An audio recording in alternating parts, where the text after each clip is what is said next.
We have Katie giving us the From Redmond with Love. Thank you. All right. Well, thank you very much. Can you all hear me? Yes. Okay. And how many of you do not work for Microsoft in the audience? Okay, great. We've got a big crowd of Microsofties here. So this is a turbo talk, and so I have 20 minutes, but since you already all know, presumably you all know what I'm here to talk about, I want to make sure that I give you all a chance to ask your most pressing questions. So I'm going to try and keep my part of the turbo talk to about half of the time, and then open up the floor for any questions from you guys. So we're going to talk about a new security research incentive, and not at all what you may or may not have been expecting in this area. So we'll just go through some of the who, what, and why of what we're up to here. We've been cooking this idea for a little while, so it's really exciting for me to be able to bring it to you guys here. We're going to talk a little bit about researcher motivations, because a lot of incentive programs, sort of go after one motivation over another, and we'll talk about some of the different motivations that we've uncovered when we've looked at the researcher community, and specifically the researcher community who report vulnerabilities to Microsoft. We'll talk about the vulnerability economy, and you, and us. And then question marks, but you already know what this is. How many people have already heard the news? Oh, actually, this will be a surprise to some of you. Exciting. Okay. We'll talk about ways to profit and our ongoing love for the researcher community. So who am I? I joined Microsoft. It'll be 5 years in April. I run Microsoft Security Community Outreach and Strategy. That also includes Microsoft Vulnerability Research and the BlackHat Hacker Conference that we have in Redmond once a year to invite security researchers to talk to and educate Microsoft engineers and executives on current threats. I've done security work from a number of different angles in my career. Way back in the day, I used to be a Linux developer. It's okay, Uncle Steve understands. It's fine. And I've also been a pen tester. I was a penetration tester for about 7 years before joining Microsoft. I founded Semantic Vulnerability Research, where we look for vulnerabilities in third-party products there, and published advisories. And then again here at Microsoft, Microsoft Vulnerability Research, where we just started publishing vulnerability or advisories on third-party products just this past April for vulnerabilities that our engineers have discovered in other people's products, and worked through coordinated vulnerability disclosure to get fixed. I've also been had this labor of love, let's just call it that, in the world of ISO. So I was brought in to look at developing ISO standard on vulnerability disclosure, and I serve as the U.S. national body's subject matter expert on this. And then last October, I was elected the editor of a brand new ISO standard that's working on vulnerability handling. But that's not what we're here to talk about. So why are you missing somebody else's talk? This is actually a pretty good fill for the slot right after lunch, so I'm kind of pleased here. So maybe you thought you might win an Xbox, I don't know, but you know what, you can go to the booth for a chance to win that. You heard we were hiring? We are. Careers at Microsoft, careers.microsoft.com. You had no idea what the word security strategist meant. We'll get to that later. And that maybe you heard a rumor, or you had a thought that maybe we were finally going to announce some kind of something around bounties. Well, we're going to get to that. So first, let's talk about you and your motivations. So one of the things that we looked at when we were evaluating different incentive programs were the motivations of the security research community. What we found, I sort of bucket them into three general categories. A lot of researchers are motivated by compensation. Obviously, that includes monetary compensation. A lot are motivated by recognition. And whether that's public recognition in a broad sense or recognition among their peers, people who they find important to be recognized by, we can bucket it there. And then the last category that I call the pursuit of intellectual happiness, which essentially is a lot of these things are really hard problems, and it's fun to work on, it's fun to go deep and work on a clever way, usually to exploit vulnerabilities or to find vulnerabilities. And that's an intellectual challenge that, that a lot of researchers are actually very motivated by. So how does this play into the current vulnerability economy? These numbers actually have been talked about, and at least the white market numbers, are publicly verifiable. The gray and the black market, we all kind of throw around the same numbers that we've heard through shadowy sources of the price ranges, but one thing remains the same. One thing we can all agree on is that the white market doesn't try to compete with the other markets. By white market, we talk about, there are vendor bug bounties that are in that category, and there's also vulnerability brokers who share the vulnerability details with the vendors to allow them to get fixed. So the white market, that information, the vulnerability information, is primarily used for defensive purposes. The gray and the black market, there's a little bit of offensive purposes in there as well. And one thing that is also very, very clear from these pricing models is that the price increases depending on the intended use of the vulnerability. So with that in mind, how does this actually apply to researchers who find and report or disclose in some other manner or use in some other manner Microsoft vulnerabilities? Because this is what we were looking at when we were trying to figure out what the best way was to engage with the security researcher community around incentives. So in general, researchers have many other motivations besides money. Obviously, a lot of people in this room have the capability. How many people on a pen test figured out a way to mint money on the back end of some financial system? All right, there's a few of you, and some of you aren't admitting it. But the point is, if money were all that this community wanted, there are plenty of ill-gotten ways that money could be had. But a lot of researchers make very different choices with the outcome of their vulnerability research. And then something else that was very, very interesting to us. So this past year, 80% of the vulnerabilities that were disclosed in Microsoft products were actually privately disclosed to us through coordinated vulnerability disclosure. So that means that people gave us a chance to test an update before they released vulnerability details.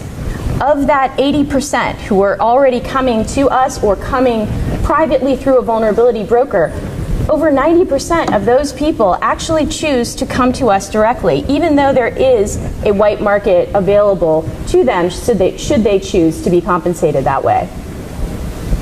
So I'll give you a second to marinate with that thought.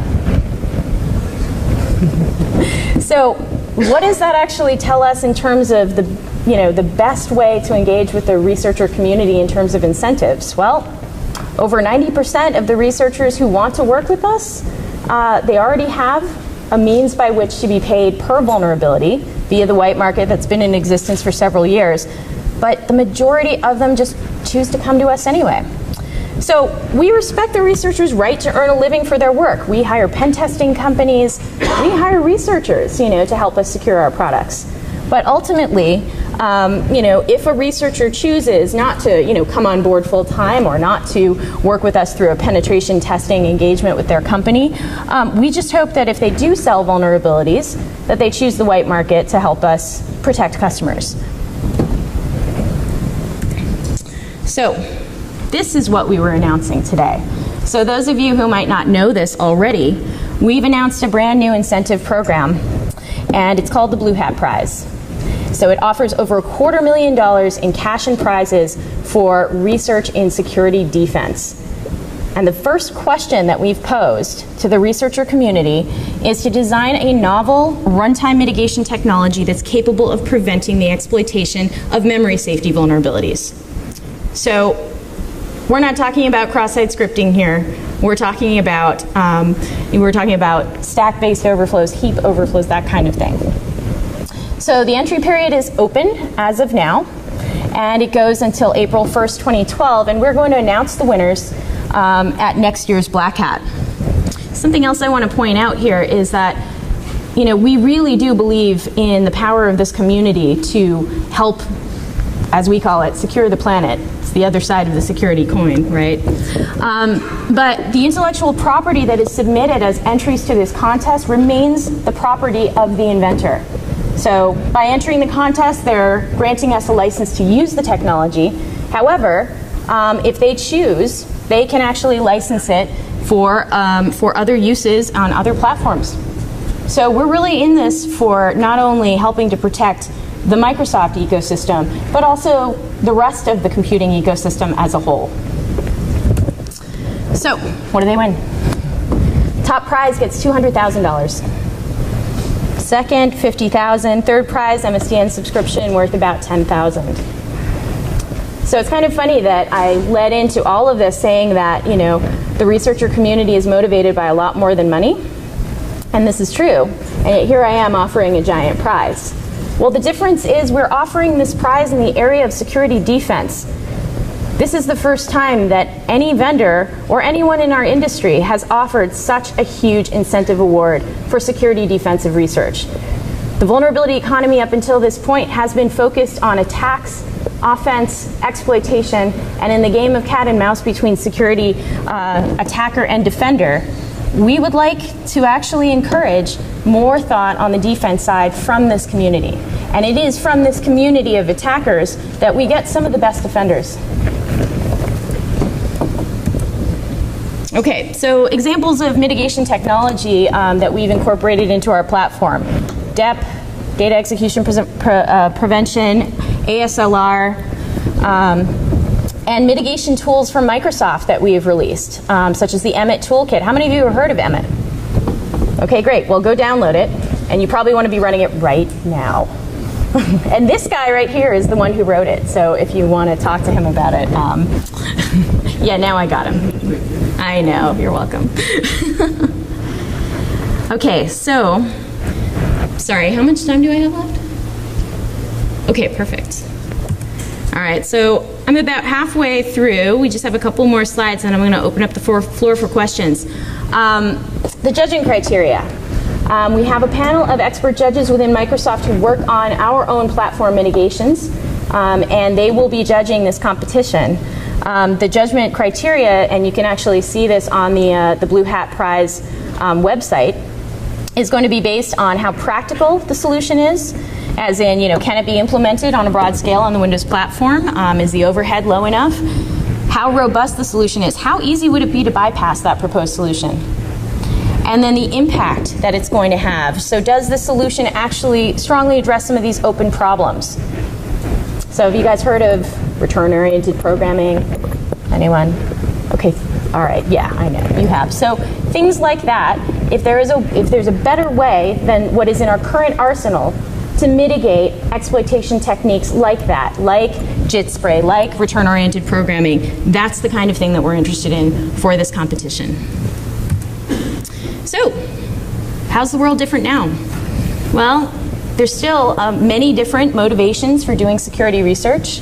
There are many different ways that, you know, we can work with the security community, but now we've got another tool in the Defender's arsenal, which is the BlackHat Prize. And obviously there's a big compensation component here. It's also going to, you know, this person or these people who win this prize are going to be famous.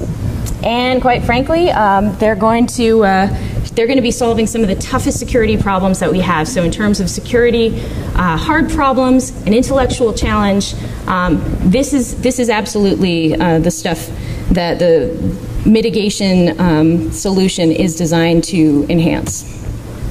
So in conclusion, to give you guys a chance to ask me some questions, we do value the security community and their work.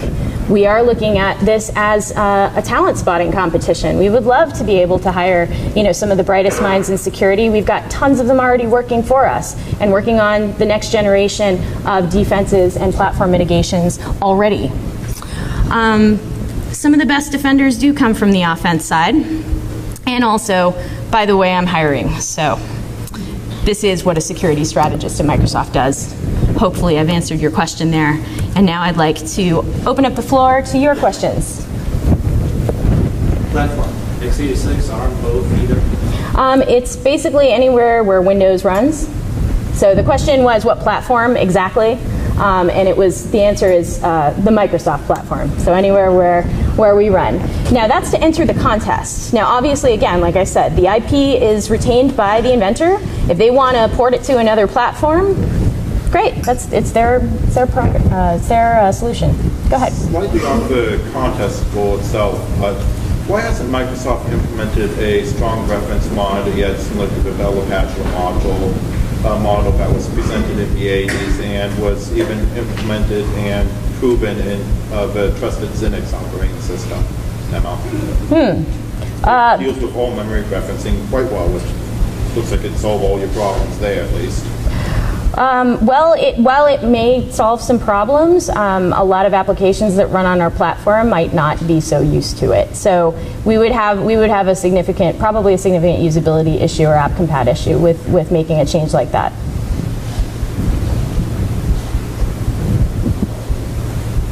Do I see any other questions? Okay, well I think I've hit my 20 minutes.